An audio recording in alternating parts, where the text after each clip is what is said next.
Cha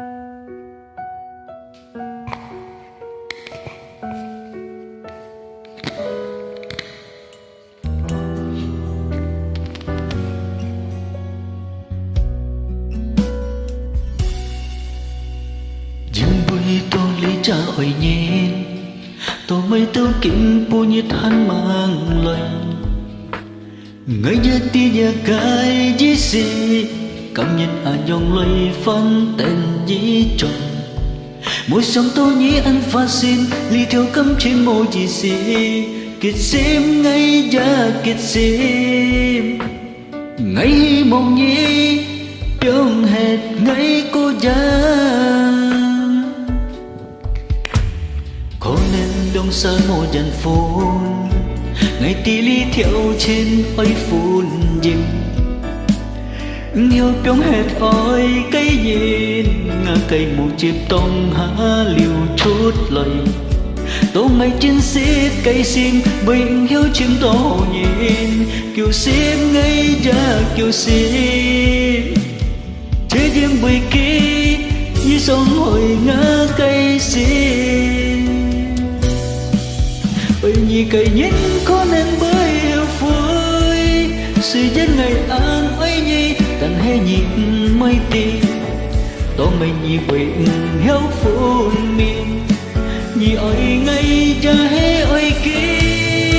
ơi nhìn cây nhìn có nên bơi phơi sự dân ngày an ấy nhi tận hay nhìn mây tì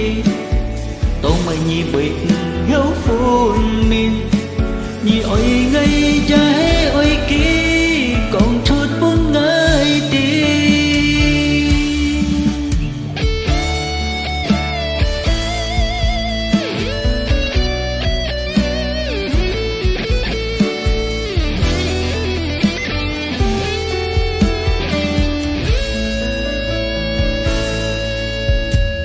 có nên đông xa mô đàn phun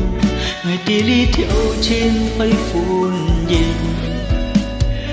hiếu biếng hệt ôi cây nhìn ngã cây một chiếc tông há liều chút lời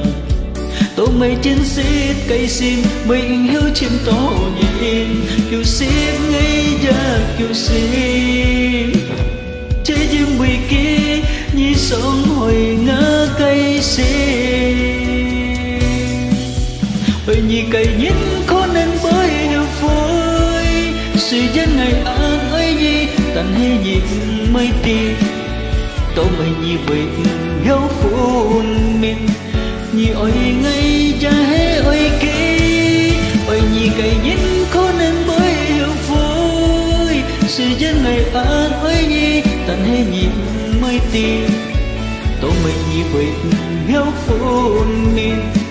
nhị ơi ngay cha hé ơi kia còn chút bốn ngày ti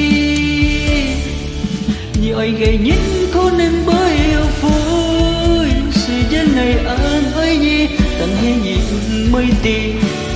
tổ mây nhị bệnh hiếu phun mình nhị ơi ngay cha hé ơi kia người nhị gầy nhìn có nên bơi phơi sự dân này an ơi nhi tận hay nhìn mây tì tổ mây nhị bệnh